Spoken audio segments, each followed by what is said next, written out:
It is Chris Camozzi who is joining us from London right now. A very busy man right now. I will talk about it all, but first, I guess let's just ask you. You're getting ready to return to the bare knuckle world, BKFC 41, Saturday, April 29th. Are you even able to focus on your own fight right now? What's the feel for you? Oh yeah, I'm always focused. No, so I did most of my camp at home, and then we just got to London the other day. My girlfriend Whitney is fighting on the Kingpyn boxing influencer tournament this weekend. So here coaching her and then heading home. So I'm finishing camp here. We've got another buddy from the gym here training with me, and luckily there's tons of boxing in London. So it's pretty incredible, right? Because the thing about the fight game is that if your loved ones are doing it, you're way more nervous than when you do it yourself. It's this weird universal truth, right? So, I mean, I got to imagine, how challenging is this for you? You're trying to get ready for a fight, and you're trying to take care of your girlfriend who's getting ready for a fight too. You know, it's not bad at all, actually. It was great having us both on the same schedule, right? So when we live together, so if I'm dieting, she's dieting. If I'm not going out, she's not going out, because we're on the same schedule fighting back-to-back weeks. So it was actually pretty fun, we're being on like the same grind, the same, she went to strength and conditioning with me, everything. So I feel like it actually kind of makes life easier.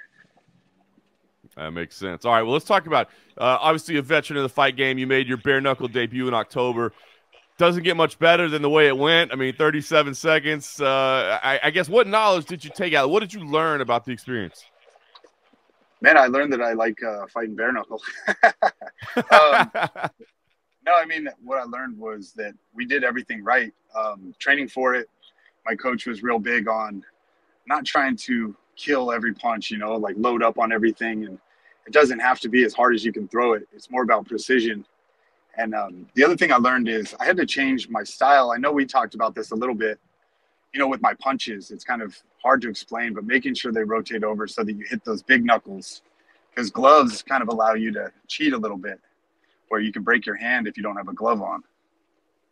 Yeah, no doubt about it. So BKFC is coming back. It's in your backyard in Colorado, right? I just wanted – was it one of these things where, like, well, they're here in my backyard, I might as well do this? Or is this, like, your new passion? Are you like, hey, let me fight as much as possible?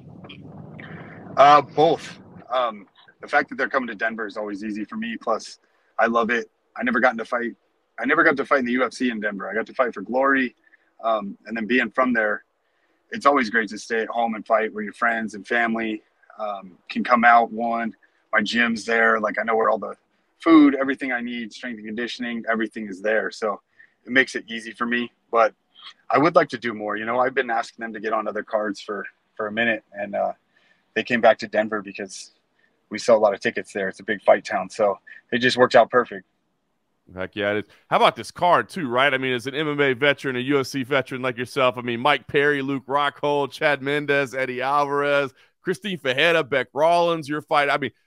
A lot of names on this. Is this kind of fun to you to be on a card like this where it's, not that there's anything wrong with boxers coming in or pure bare knuckle, but I don't know, this feels like an MMA card in bare knuckle. It does. It's fun. Like, I love that they're bringing their first pay-per-view to Denver. I've always told everybody forever, UFC 1 started there because, one, I think there was no commission back then, but Denver is a huge sports town. So especially with fights, man, every fight promotion that comes there does well. I know you remember like Sven Bean and Ring of Fire, and sure. They just always do great there because people in Denver love the fights. Yeah, no doubt about it. One championship is going to be there a week later in the same venue. So, back-to-back big weekends for Denver martial arts fans. All right, talk to you about your opponent, Dan Spohn. Like we said, it's an MMA card. He's an Ultimate Fighter veteran, PFL. Give me your thoughts on him as an opponent. First off, sorry it's so dark in here. It's getting dark in London. We're in the shuttle. I'm just looking at my side. It's like dark. But no, I'm real familiar with Dan Spohn. Let me see. There's a light here. I love it. This is real life, man. There you go. Nice. See, look at the production work, man. Chris Camozzi, production expert. So Dan Spohn, I'm super familiar with. We were in the PFL tournament together. I'm still trying to remember. I've said it in interviews. I think we trained together. I'm not positive because we were in that quarantine, during when I was in PFL was when we had to do the 17-day quarantine before the fight. So I kind of spent every day eating lunch with him and his team. And, we were some of all the Americans seemed to stay together. So I'm super familiar with him. He's been around a long time. And I love the matchup. I think he's a solid fighter, but I don't think that he's on my level. Fantastic. All right. Well, before you get to your fight, you got your girlfriend's fight. You're out in London, as you said, making your way through the city. You're in the corner, or are you just there to support? How does it work? No, I've been training her, and then I'll be in the corner. So, yeah, I'm excited. It's her first fight, and she looks great. That's awesome, man. How is that? Is that challenging, or is it fun? I mean, coaching as well you're trying to balance a relationship, then you're trying to be a coach also. Is it tough, or is it fun? What's it been like? Yeah, I mean, it hasn't been tough at all, actually. She listens really well. She learns quick. And, she trusts me and my team. So when she got this fight set up, luckily, I've been doing this so long, I kind of had everything set up, like coaches, training partners, everything, because I've been going to that gym. So she just jumped in and became part of the team. So it's been a lot of fun.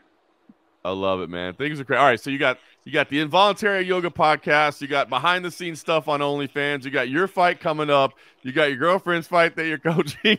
Is there anything else we need to know about? I mean, is that enough to keep you busy, or are there other projects I'm missing there? Man, I got my own training app. It's called Jiu-Jitsu on the Go. Originally, it started out just jiu-jitsu, but now we've got striking on there. We've got wrestling. We've got MMA. It's people from all over the world teaching on there, not just me and my coaches. So it's really cool because we get a lot of people that literally just want to share knowledge with people. So I got that app. I teach kickboxing at Catharo, my jiu-jitsu gym. And, yeah, it's a full life. It's busy.